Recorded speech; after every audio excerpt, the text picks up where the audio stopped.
अस्सलाम वालेकुम dear student, आज हम एक और लेक्चर रिकॉर्ड कर रहे हैं चैप्टर नंबर 3 पे। तो जिस तरीके से कल हमने एक्सेलरेशन डिस्कस किया था, उसके टाइप्स डिस्कस किए थे, और लास्ट लेक्चर में जिस तरीके से हमने ग्राफिकली आपको बताया था कि हम वेलोसिटी को कैसे देखेंगे, तो आज हम ग्राफिकली एक्सेलरेशन को कैसे देखेंगे। तो याद रखें, हमारे पास एक ग्राफ होता है जिसको कहते हैं वेलोसिटी टाइम ग्राफ। जब हम इस वेलोसिटी टाइम ग्राफ का स्लोप निकालते हैं तो हमें एक्सेलरेशन मिलती है। जिस तरीके से आपने देखा था लास्ट लेक्चर में कि जब हम डिस्प्लेसमेंट टाइम ग्राफ का स्लोप निकाल रहे थे तो वेलोसिटी मिल रही थी, इसी तरीके से वेलोसिटी टाइम ग्राफ का स्लोप निकालेंगे तो एक्सेलरेशन मिलेगी। तो सबसे पहले मैं ये पॉइंट लिख लेता हूँ, the slope of velocity time graph gives acceleration. ठीक है, एक्सेलरेशन मिलेगी।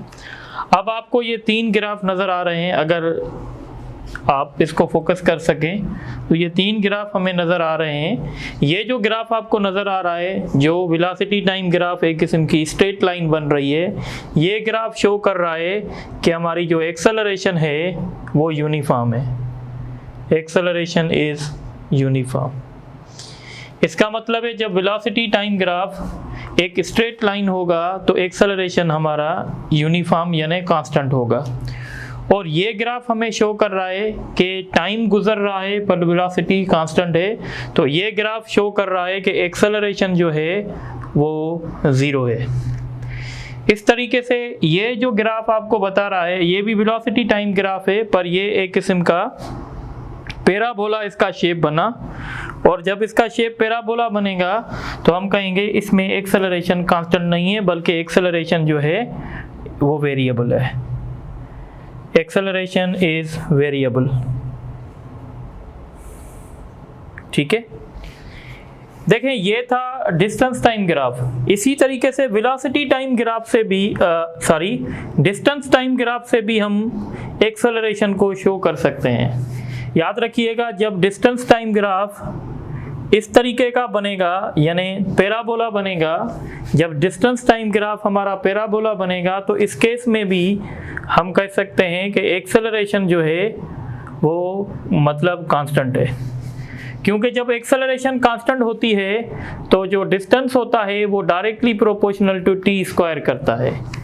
जब distance directly proportional to T square करेगा तो इसका मतलब होगा कि उस मोशन में एक्सेलरेशन कांस्टेंट है। और जब आप इसका ग्राफ बनाएंगे, जब आप इस फंक्शन का ग्राफ बनाएंगे तो आपका ग्राफ कुछ इस तरीके से मिलेगा। तो याद रखिएगा, एक ये ग्राफ है और एक ये ग्राफ है। ये दो ग्राफ हमें बता रहे हैं कि हमारी जो एक्सेलरेशन है वो कांस्टेंट है। इस तरीके से ये दो ग्राफ हैं, ये डिस्टेंस टाइम ग्राफ है, ये डिस्टेंस टाइम ग्राफ, ये जो हमने लास्ट लेक्चर में भी डिस्कस किया था। इस ग्राफ को और इस ग्राफ को देखेंगे तो इन दोनों ग्राफ्स में हम सीख रहे हैं कि हमारी एक्सेलरेशन जो है वो ज़ीरो है, क्योंकि ये ग्राफ भी यूनिफॉर्म वेलोसिटी का है और ये ग्राफ भी यूनिफॉर्म वेलोसिटी का है। जब वेलोसिटी यूनिफॉर्म होती है तो एक्सेलरेशन ज़ीरो होती है। तो इस ग्राफ में भी ये शो किया गया है कि एक्सेलरेशन इज़ ज़ीरो। अब देखें, दो काम की बात आपने नोट कर ली होंगी। एक तो पिछले लेक्चर में कि जब हम डिस्टेंस टाइम ग्राफ का स्लोप निकालेंगे तो वेलोसिटी मिलेगी, और आज आपने एक बात और नोट की कि जब हम वेलोसिटी टाइम ग्राफ का स्लोप निकालेंगे तो हमें एक्सेलरेशन मिलेगी। ये दो बात क्लियर हो गई। अब आज का जो लेक्चर है इसमें हम वेलोसिटी टाइम ग्राफ पे और भी ज़्यादा बात करेंगे। देखें, ये जो वेलोसिटी टाइम ग्राफ है, इस वेलोसिटी टाइम ग्राफ से आप डिस्टेंस भी फाइंड कर सकते हो और आप डिस्प्लेसमेंट भी फाइंड कर सकते हो। कैसे?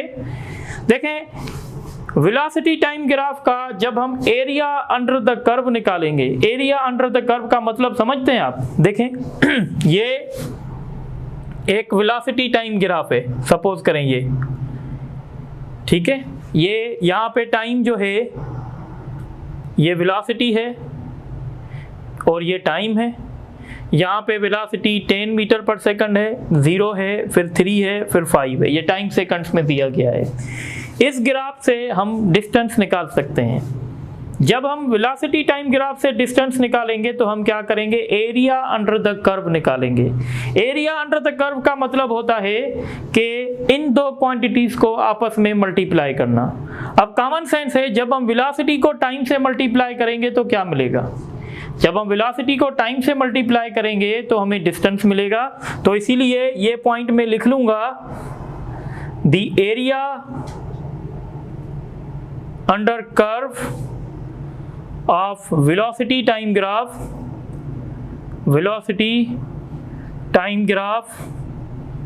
gives distance or displacement।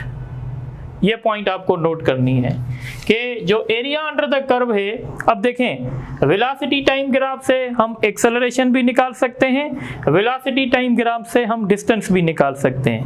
अगर हमें एक्सेलरेशन निकालनी होगी तो हम इस ग्राफ का स्लोप लेंगे, और अगर हमें एरिया निकालनी होगी यानी अगर हमें डिस्टेंस निकालना होगा तो हम इस ग्राफ की एरिया अंडर द कर्व निकालेंगे। ठीक है, अब अगर सपोज करें ये एक मैं क्वेश्चन बना रहा हूं और मैं आपको कह रहा हूं find the distance covered by body, find the distance covered by body in 5 seconds is shown, जैसे दिखाया गया है। अब आप क्या करेंगे, आप इस ग्राफ का एरिया अंडर द कर्व निकालेंगे। एरिया अंडर द कर्व क्यों, क्योंकि आपको क्या निकालना है, डिस्टेंस, और आपको ग्राफ मिला हुआ है वेलोसिटी और टाइम। तो वेलोसिटी टाइम ग्राफ का हम स्लोप निकालेंगे, और सॉरी एरिया निकालेंगे। अब एरिया कैसे निकालेंगे, आप सबसे पहले देखेंगे कि ये जो ग्राफ बना है इस ग्राफ का शेप कैसा है। तो आपको 0 से लेकर 5 तक निकालना है, तो इसका मतलब है ये ट्राइंगल बन गया। ट्राइंगल की जो एरिया होती है वो होती है 1/2 बेस इंटू हाइट। अगर आप यहाँ देखेंगे 1/2 तो ये हो गया, इसका बेस देखेंगे तो आपको कहाँ तक चलना है, 5 सेकंड्स तक। तो इसका बेस 0 से शुरू होगा 5 पे ख़त्म होगा, यानी इसका बेस 5 है। इसकी हाइट तो आप देखेंगे इसकी हाइट जो है वो 10 है। तो इस तरीके से आपको जो है ये मिल जाएगा कि भाई टोटल जो डिस्टेंस होगा वो 25 होगा। टोटल डिस्टेंस जो बॉडी कवर कर रही है वो 25 मीटर कर रही है 5 सेकंड में। तो इस तरीके की हम कुछ प्रैक्टिस करेंगे। अच्छा, एक ग्राफ आपको ऐसे भी मिल सकता है, ये थोड़ा सा ग्राफ भी देख लें। एक ग्राफ आपको ऐसे भी दे सकते हैं। सपोज ये एक ग्राफ है, ये वेलोसिटी है, ये टाइम है। वेलोसिटी टाइम ग्राफ दिया गया है और यहाँ पे ये 10 मीटर पर सेकंड दिया गया है, और ये बताया गया है ये 2 है, ये बताया गया है ये 4 है, ये बताया गया है ये 5 है। और आपसे पूछ रहे हैं कि फाइंड, क्वेश्चन ऐसे दे रहे हैं कि find the distance, find the distance covered by body in 5 seconds। Find the distance covered by body in 5 seconds। अब आप क्या करेंगे, अब आप ये जो आपको ग्राफ मिल रहा है आप इसकी एरिया निकालेंगे। अब ये जो तस्वीर है ये थोड़ी सी आपको अजीब नज़र आ रही है, पर आप इस तस्वीर को खुद बना सकते हैं। आप कंसीडर कर सकते हैं कि ये आपका ट्राइंगल बन गया, और ये भी आपका ट्राइंगल बन गया, और ये आपका रेक्टेंगुलर बन गया। आप एक ट्राइंगल की एरिया निकालेंगे, फिर आप दूसरे फिर आप रेक्टेंगुलर की एरिया निकालेंगे, फिर आप ट्राइंगल की एरिया निकालेंगे, फिर तीनों एरियाज को आपस में ऐड कर देंगे तो आपको टोटल डिस्टेंस मिल जाएगा। यानी इस केस में मैं डिस्टेंस कैसे निकालूंगा, तो मैं delta 1 plus delta 2 plus delta 3, delta से हम एरिया को शो करते हैं। Delta 1 area of triangle, delta 2 area of rectangular, delta 3 again area of triangle. अब आप डेल्टा 1 में देखेंगे तो 1/2 बेस, इस ट्राइंगल का बेस 0 से शुरू हुआ 2 पे ख़त्म, यानी इसका बेस हुआ 2, और इसकी हाइट देखें तो इसकी हाइट है 10। फिर डेल्टा 2 में आपका रेक्टेंगुलर आ रहा है, और रेक्टेंगुलर की एरिया कैसे मिलती है, बेस इंटू हाइट। तो बेस इसका 2 पे शुरू हुआ 4 पे खत्म, यानी बेस इसका 2 है और हाइट इसकी 10 है, ठीक है। फिर अगेन आपका ट्राइंगल बना है, तो ट्राइंगल का फार्मूला 1/2 बेस, बेस इसका 4 से शुरू हुआ 5 पे खत्म, यानी बेस कितना हुआ 1 और इसकी हाइट कितनी है 10। इस तरीके से ये 10 हो जाएगा, ये 20 हो जाएगा, ये 5 हो जाएगा, फिर आप सबको जमा कर देंगे तो ये आपका हो जाएगा 35 मीटर, ये आपका डिस्टेंस हो जाएगा, ठीक है। तो इस तरीके के क्वेश्चंस आते हैं। एक ये क्वेश्चन भी आएगा, इस तरीके का क्वेश्चन भी आ सकता है, पहले मैं आप लोगों को बता देता हूं, फिर हम इन पे एमसीक्यूज डिस्कस करेंगे। ये क्वेश्चन आपको मार्केट में ज़्यादा मिलेगा, ये इस तरीके का क्वेश्चन है, ठीक है।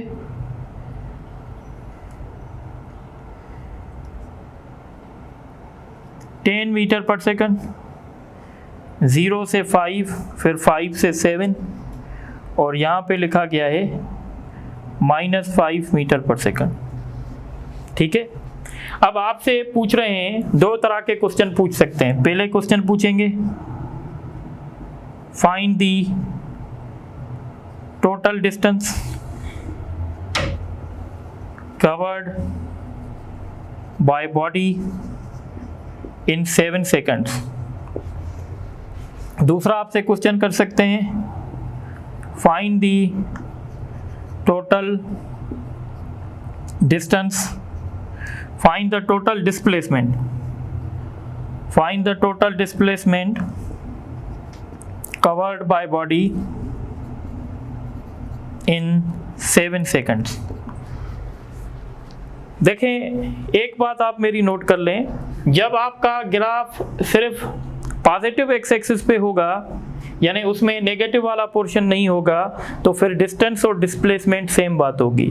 पर जब आपका ग्राफ यानी पॉजिटिव में भी होगा और नेगेटिव में भी होगा, फिर डिस्टेंस की कैलकुलेशन अलग करनी पड़ेगी और डिस्प्लेसमेंट की कैलकुलेशन हमें अलग करनी पड़ेगी। अब कैसे करेंगे, थोड़ा सा हम यहाँ देख लेते हैं।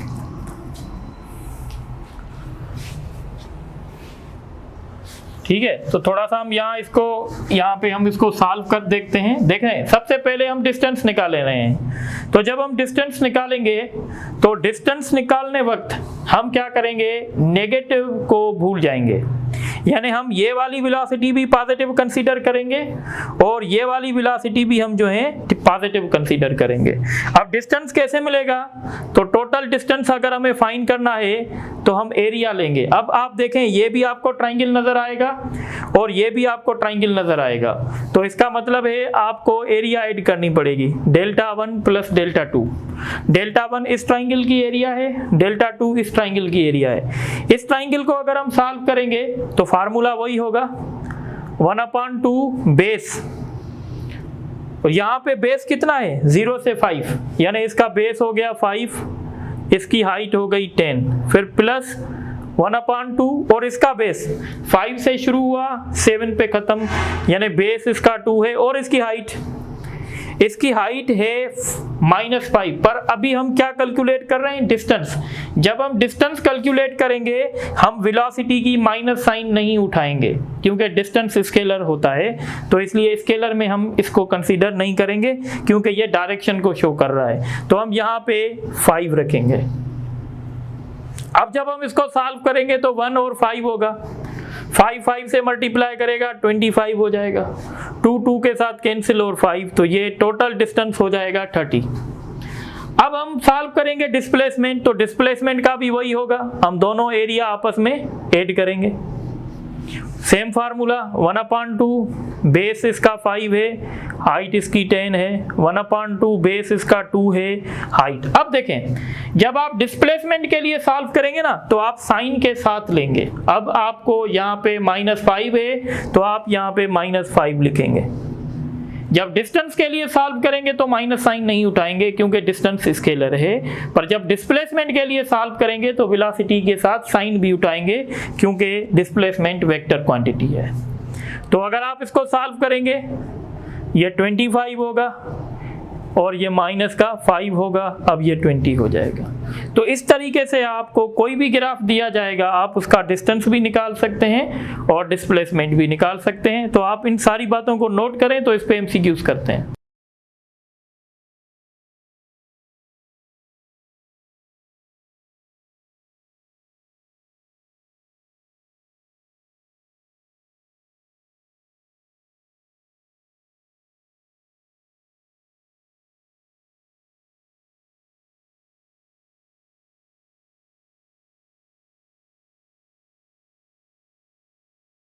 अच्छा, अब हम कुछ एमसीक्यूज डिस्कस करते हैं। जो टॉपिक हमने अभी किया, the area of velocity time graph gives. तो मैंने बताया था वेलोसिटी टाइम ग्राफ की जो एरिया होगी वो आपको हमेशा डिस्प्लेसमेंट देगी, ठीक है। The distance covered by body is given as the function of time F X of T is equal to 5t square plus 2t plus 1 then body है। तो अच्छा, आप देखें, जब डिस्प्लेसमेंट आपको फंक्शन दिया जाए और डिस्प्लेसमेंट फंक्शन में अगर t का मैक्सिमम पावर 1 हो, तो अगर t का मैक्सिमम पावर 1 होगा तो ये कुछ और रिप्रेजेंट करेगा, अगर t का मैक्सिमम पावर 2 होगा तो ये कुछ और रिप्रेजेंट करेगा, और अगर t का मैक्सिमम पावर 2 से हाई होगा तो ये कुछ और रिप्रेजेंट करेगा। अब देखें, अगर डिस्प्लेसमेंट फंक्शन में सिर्फ t का पावर 1 दिया गया है, मैक्सिमम पावर t का 1 है, तो हम कहेंगे वो कांस्टेंट वेलोसिटी मोशन है, ठीक है। पर अगर डिस्प्लेसमेंट ग्राफ में, डिस्प्लेसमेंट फंक्शन में अगर मैक्सिमम t का पावर t स्क्वायर दिया गया है तो हम कहेंगे ये कांस्टेंट एक्सेलरेशन है, ठीक है। तो वो कांस्टेंट एक्सेलरेशन होगा। और अगर t का पावर 2 से भी हाई है तो हम कहेंगे इसमें वेरिएबल वेलोसिटी भी होगी, इसमें वेरिएबल एक्सेलरेशन भी होगी। तो अगर आप इसको देखें तो इसमें t का मैक्सिमम पावर कितना है, 2, यानी 2 है। तो जब t का मैक्सिमम पावर 2 होगा तो हम कहेंगे ये कांस्टेंट एक्सेलरेशन है, यानी ये जो मोशन है उसमें यूनिफॉर्म एक्सेलरेशन है। और अगर इस मोशन में यूनिफॉर्म एक्सेलरेशन होगी तो आपको पता है फिर वेलोसिटी यूनिफॉर्म नहीं होगी, इसीलिए इसका ऑप्शन बी ही होगा। तो जो मैंने पॉइंट दी हैं वो आप यहाँ लिख लें। अगर t का मैक्सिमम पावर 1 होगा तो ये कहलाएगा कांस्टेंट वेलोसिटी, और अगर t का मैक्सिमम पावर 2 होगा तो ये कहलाएगा कांस्टेंट एक्सेलरेशन। तो आप देख रहे हैं इसमें t का मैक्सिमम पावर 2 है तो ये कहलाएगा यूनिफॉर्म एक्सेलरेशन, और अगर एक्सेलरेशन यूनिफॉर्म होगी तो वेलोसिटी वेरिएबल होगी, ठीक है। तो इसलिए इसका ऑप्शन बी होगा, ठीक है। Question number 3, which of the following graph represent uniform accelerated motion. तो ये थोड़ी देर पहले डिस्कस किया था, ये यूनिफॉर्म एक्सेलरेटेड मोशन का ग्राफ है, बिल्कुल सही है। ये डिस्टेंस टाइम ग्राफ है तो ये यूनिफॉर्म वेलोसिटी का है। अगर यूनिफॉर्म वेलोसिटी होगी तो एक्सेलरेशन 0 होगी, यानी ये ग्राफ शो नहीं कर रहा। ये देखें, एक्सेलरेशन और टाइम है, वक्त गुजरने से एक्सेलरेशन में कोई भी चेंजेस नहीं आ रही। अगर वक्त गुजरने में एक्सेलरेशन में चेंज नहीं आ रही तो हम कहेंगे ये कांस्टेंट एक्सेलरेशन है। तो ये ग्राफ भी कांस्टेंट एक्सेलरेशन को रिप्रेजेंट कर रहा है। ये ग्राफ देखें, डिस्टेंस टाइम ग्राफ है और इसका शेप जो है वो पैराबोलिक है। तो मैंने बताया था अगर शेप पैराबोलिक होगा डिस्टेंस टाइम ग्राफ का तो ये भी यूनिफॉर्म एक्सेलरेशन को रिप्रेजेंट करेगा। तो इसका सही ऑप्शन होगा एक्सेप्ट बी, यानी बी को छोड़ के बाकी जितने भी ग्राफ है वो किसको शो कर रहे हैं, यूनिफॉर्म एक्सेलरेशन को शो कर रहे हैं। तो इसका ऑप्शन ई होगा। अब बहुत ही इंपॉर्टेंट और कॉन्सेप्चुअल क्वेश्चन है, देखें। The velocity time graph of a body is given below, find the displacement covered by body in 10 seconds. 10 second में बॉडी कितना डिस्प्लेसमेंट हमें फाइंड करना है। तो कोई बात नहीं है, हम देखेंगे हमारी तस्वीर कैसी है। तो हमारी तस्वीर में छोटे छोटे से जियोमेट्रिकल शेप बन रहे हैं। 0 से 3 ले अगर आप देखेंगे तो आपको ट्राइंगल मिलेगा, फिर 3 से 5 देखेंगे आपको दूसरा ट्राइंगल मिलेगा, फिर 5 से 8 देखेंगे आपको रेक्टेंगुलर मिलेगा, फिर 8 से 10 देखेंगे अगेन आपको ट्राइंगल मिलेगा। तो कोई बात नहीं है, एक डेल्टा ए ये होगा, डेल्टा 2, डेल्टा 3, डेल्टा 4। तो हम डिस्टेंस के डिस्प्लेसमेंट कैसे कैलकुलेट करेंगे? डेल्टा 1/2 बेस, 0 से शुरू 3 पे ख़त्म, तो बेस 3 हुआ, हाइट 10 हुई, प्लस 3 से 5, बेस इसका शुरू हुआ 3 से 5 यानी बेस इसका 2 हुआ और हाइट इसकी कितनी हुई? 2। पर हम क्या फाइंड कर रहे हैं? डिस्प्लेसमेंट। तो हम हाइट कितनी लेंगे? -2। ठीक है। फिर 5 से 8 रेक्टेंगुलर बन रहा है और रेक्टेंगुलर की एरिया कैसे मिलती है? Base into height. बेस 5 से शुरू हुआ 8 पे खत्म यानी 3 और हाइट इसकी -2 है। इसी तरीके से again we have the triangle. तो ये ट्राइंगल है, इसका बेस 8 से शुरू हुआ 10 पे खत्म, तो इसका बेस हुआ 2 और इसकी हाइट -2 है। अब इसको सॉल्व करते हैं। ये 30 होगा, 30 में से 2 को डिवाइड करेंगे तो 15, ये 2 से कैंसिल -2, ये -6 होगा, ये 2 से कैंसिल, ये -2 होगा। तो जब आप इसको सॉल्व करेंगे -6 -2 -8 -10 -10 में 15 ऐड करेंगे तो बाकी आपका रिजल्ट 5 आएगा। पर अगर इसी ग्राफ में अगर हम डिस्टेंस निकालते तो क्या होता? या ये भी प्लस हो जाता, ये भी प्लस हो जाता, ये भी प्लस हो जाता, फिर हमारा रिजल्ट 25 आ जाता। पर क्योंकि क्वेश्चन में कहा गया है कि डिस्प्लेसमेंट निकालें तो हमने डिस्प्लेसमेंट निकाला है। तो आप इसको नोट करें तो फिर आगे एक और टॉपिक डिस्कस करते हैं।